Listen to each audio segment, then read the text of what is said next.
Sejam todos muito bem-vindos a mais um vídeo do canal baseado em fatos reais. Hoje conheceremos a história de um homem que deixou a vida para entrar para a história. Mas antes de apresentar para vocês o personagem da história real de hoje, eu peço a vocês que deixem o like nesse vídeo, que me ajuda muito. Ajuda a impulsionar o meu canal, faz com que o YouTube entenda que vocês gostam do conteúdo e que outras pessoas vão gostar também. Se inscrevam no canal e ativem o sininho de notificação, porque assim o YouTube sempre vai avisar vocês quando eu postar uma história nova. E compartilhem com seus amigos, com seus parentes, com seus vizinhos. Diga a eles para vir aqui conhecer as histórias da Andy, os personagens da vida real e também se inscreverem no canal. E mais uma dica da Andy. Terminando esse vídeo, vai lá na playlist do canal e escolhe uma outra boa história para vocês conhecerem. Sem mais demoras, vamos todos entrar na nossa máquina do tempo e viajar para o ano de 1931.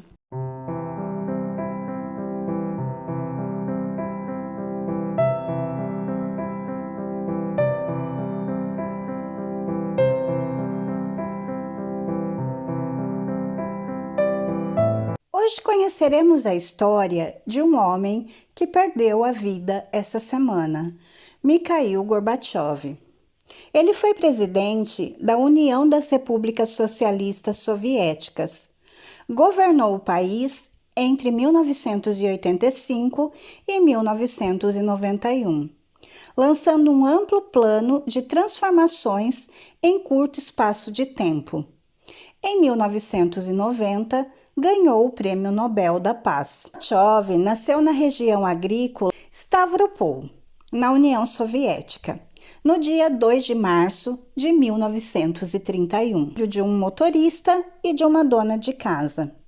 Em 1941, com 10 anos, viu a sua região ser invadida por aquelas tropas do Senhor Bigode. Começa com nazis e termina com mesmo. Seu pai foi então convocado para o exército soviético e durante 4 anos esteve em frente das batalhas. Com 14 anos, Mikhail ingressou na Liga Comunista da Juventude, estudava e também trabalhava como eletricista. Em 1950, ingressou na Universidade de Moscou. Em 1952, tornou-se membro do Partido Comunista. Em 1953, casou-se com a estudante Raissa Titarenko e juntos tiveram uma filha. Em 1955, já graduado, trabalhou na promotoria de sua cidade. Galgou várias promoções dentro do Partido Comunista e em 1970 chegou a primeiro secretário. Em 1978, Gorbachev foi nomeado secretário de Agricultura do Comitê Central do Partido. Em 1980, tornou-se o mais jovem membro do Comitê Executivo do Partido Comunista da União Soviética, trabalhando em constante colaboração com o secretário-geral Yuri Andropov. Com o final do governo de Brezhnev, sucederam os curtos governos de Yuri Andropov e Konstantin Chernenko. Com a morte de Chernenko, ascendeu ao governo o líder Gorbachev, que seria responsável por profundas alterações na política da União Soviética. Em 1985, Gorbachev assumiu a direção do Partido Comunista. Apesar de formado na velha escola da burocracia, tinha uma visão crítica da estagnação em que caíra a sociedade soviética. Começou por renovar a cúpula do partido, libertando os dissidentes políticos. Iniciou uma transformação geral na sociedade por meio da perestroika e de glasnost, que seria reestruturação e transparência. A perestroika buscava a implantação de métodos mais eficientes de gestão da economia, apontando para a necessidade de descentralização no comando das empresas estatais e permitindo um tímido avanço da propriedade privada, sobretudo no setor agrícola. Com a Glasnost, a censura foi abrandada, iniciando-se um processo de liberalização que se traduziu imediatamente em maior liberdade de expressão na vida cultural.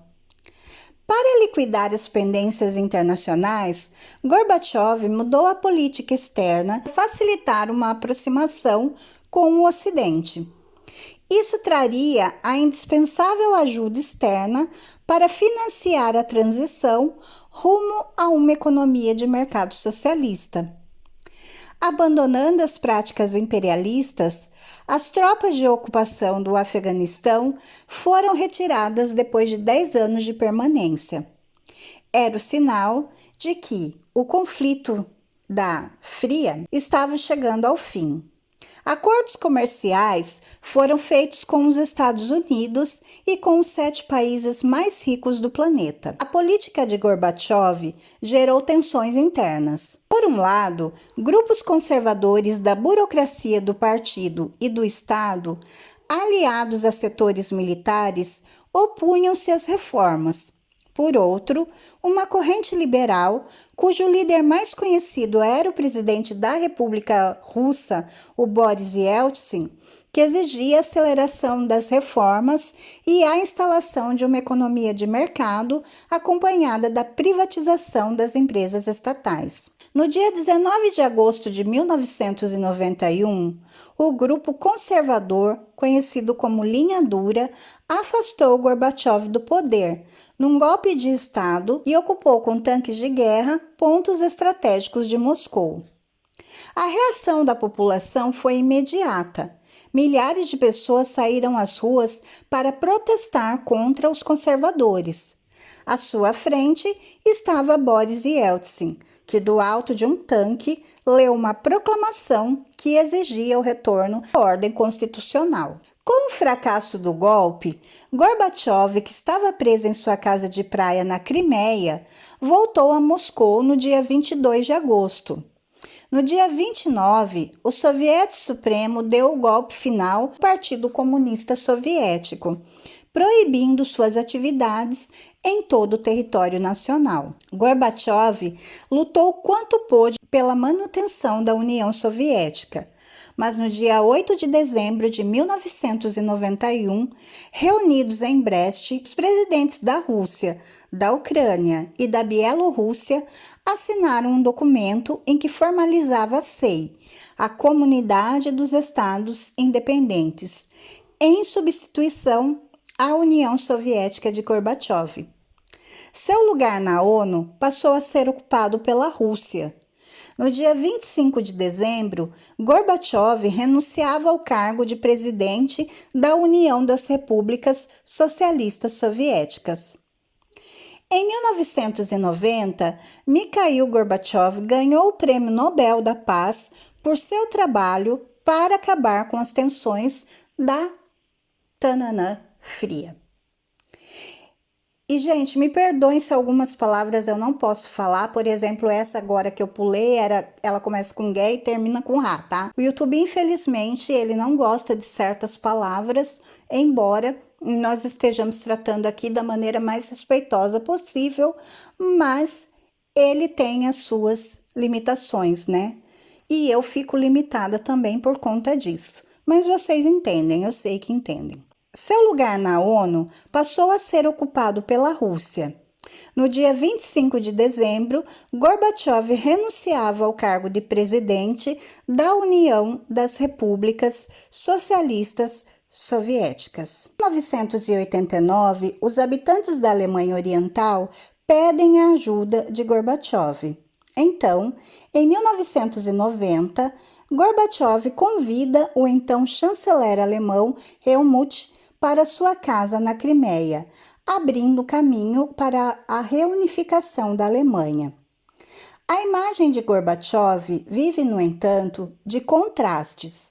Enquanto para o Ocidente continua sendo aquele que soube reunir a Alemanha, seu país o acusa de ter desmoronado a União Soviética para sempre. Gorbachev sabia fazer política, era afável e tinha boas relações internacionais. Então, os líderes ocidentais tinham bom nível sobre suas reformas, mas os resultados em casa não foram muito positivos. Desta década, a parábola de Gorbachev começa a fase descendente, até chegar aos dias terríveis da tentativa de golpe no verão de 1991. 72 horas de sequestro, com o mundo inteiro acompanhando a história com o fôlego suspenso. Para o último chefe do Império Soviético, é o começo do fim. Boris Yeltsin ganha cada vez mais poder, nasce a Comunidade de Estados Independentes e em dezembro do mesmo ano, Gorbachev rebaixa-se. Em setembro de 1999, Gorbachev ele vai sofrer o que com certeza se tornou o maior golpe da sua vida, que vai ser o falecimento da esposa dele aos 67 anos de idade dela. A Raíssa, a esposa dele, tinha uma grave forma de leucemia e essa a levará à morte.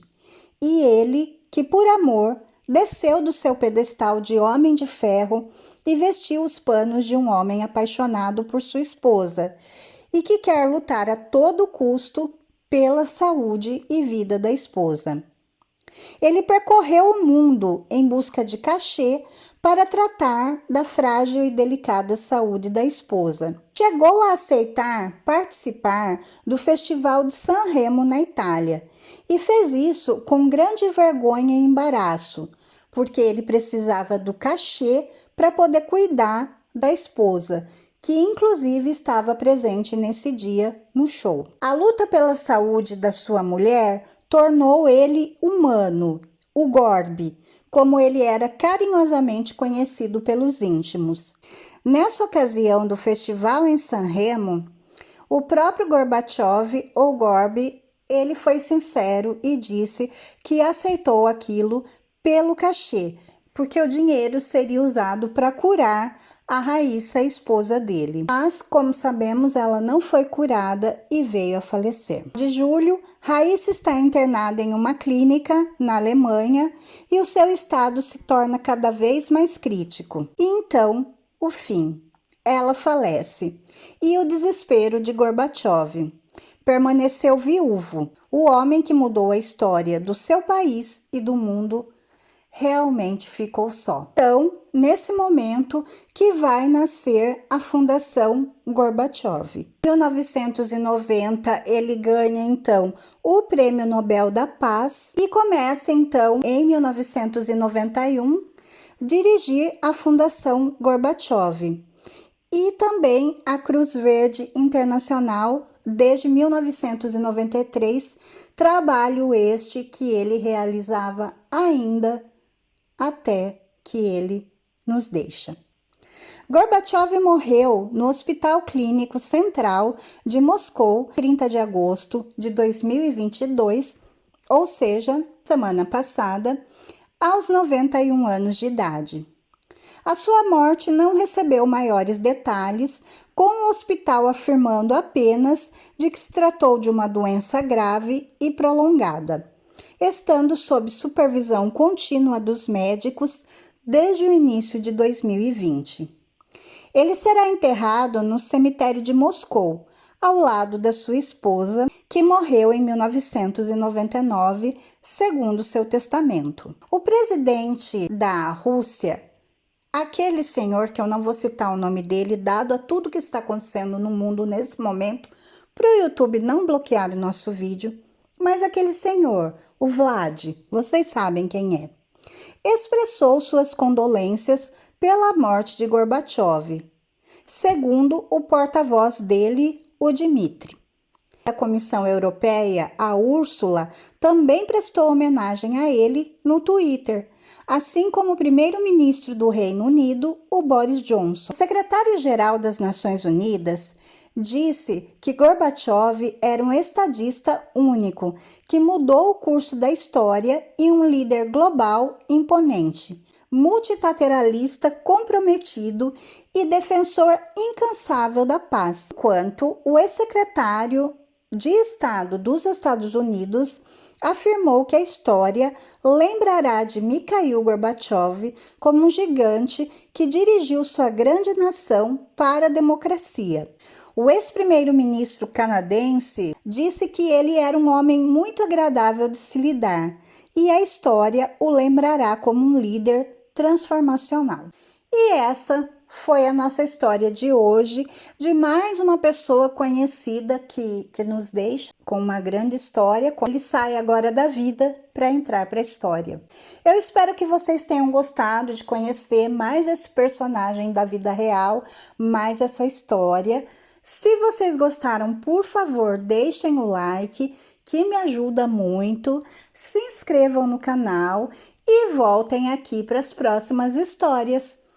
Fiquem todos na paz, um super beijo e até a próxima!